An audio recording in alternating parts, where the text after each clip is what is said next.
பாருங்க, நீங்கள் வந்த வழி தவறான வழி. நீங்கள் நன்றி உணர்ச்சியை மறந்துட்டீங்க. திரு எம்ஜிஆர் அவர்கள் என்னைக்கு கட்சிக்கு வந்தாரோ, கட்சியில் பதவி உயர்வு வரும்போதெல்லாம் அவர் அண்ணா வச்சு தான் வந்தார். அண்ணா வச்சு தான் கட்சியை ஆரம்பித்தார். அண்ணா நாமம் வாழ்க, அண்ணா புகழ் ஓங்குன்னு சொல்லிட்டு தான் இருந்தார். கடைசி வரைக்கும் அந்த அறிஞர் அண்ணாவுடைய புகழையோ நன்றியை மறந்ததே கிடையாது. ஆனால் அதுக்கப்புறம் அவரால் உருவாக்கப்பட்டது ஜெயலலிதா அவர்கள். அவன் அண்ணா இப்படி எம்ஜிஆர் நினைச்சோ அது மாதிரி அவங்க நினைக்கல. சும்மா பேசுவாங்களே தவிர உண்மையான எம்ஜிஆருடைய கொள்கையையும் அவருடைய புகழையும் அவருடைய பெருமையும் மறைக்க ஆரம்பித்தாங்க. அங்கே தான் அதனால் ஏற்றமும் இறக்கம் வந்து அவங்களுக்கு போச்சு.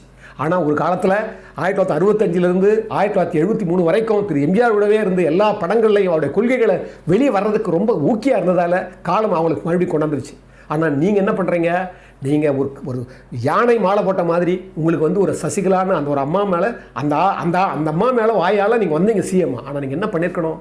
நீங்கள் நன்றி காட்ட தேவையில்லை. ஆனால் அந்த நன்றி கொண்டிருக்கக்கூடாது. இல்லை, உலகம் பார்த்துருக்குது. இல்லை, உலகம் அந்த பழி உங்கள் மேலே